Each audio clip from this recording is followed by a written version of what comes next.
What's good, y'all? So in this video, I'm talking about Sony. So basically, Sony is basically telling us that physical PlayStation games are coming to an end.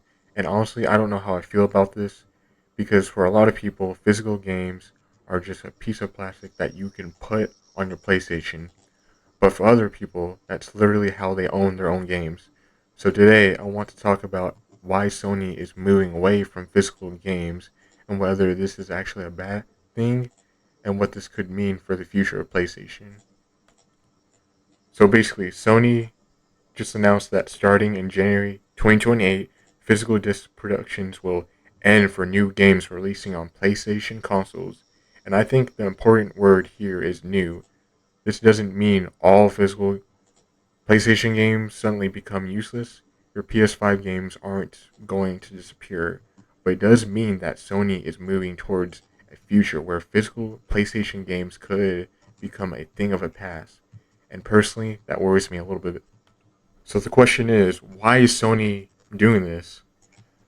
Now I understand why Sony is doing this. It's a digital gaming and extremely popular. You don't have to go to a store, you don't have to wait for shipping, you don't have to worry about losing the disc. You can literally sit on your couch and buy a game and download it and start playing. Sony doesn't have to make packages, ship, and distribute a physical copy. So, from Sony's perspective, going digital makes a lot more sense. But here's the problem: when I buy a physical game, I have something that I can keep. I can put it on my shelf, I can sell it, I can trade it, I can give it to a friend, I can buy a used copy, and I can keep those games for years. With digital games, it's different. You don't really have to have the same level of ownership. You're buying a license to use through the game, through Sony's economy, and that brings up a pretty important question. What happens if that game gets delisted? Imagine you buy a digital game 5, 10, or 15 years later. Sony removes it from PlayStation Store. You can't buy it anymore, and maybe the servers go down too.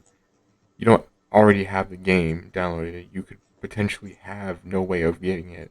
That's where physical games become really important. And this might be the biggest argument for keeping physical games alive. People who still play video games from 20 or 30 years ago, with digital games, they can get delisted. Servers can be shut down, and stores can be disappeared. Physical media isn't perfect, but it gives us something we can keep and play forever.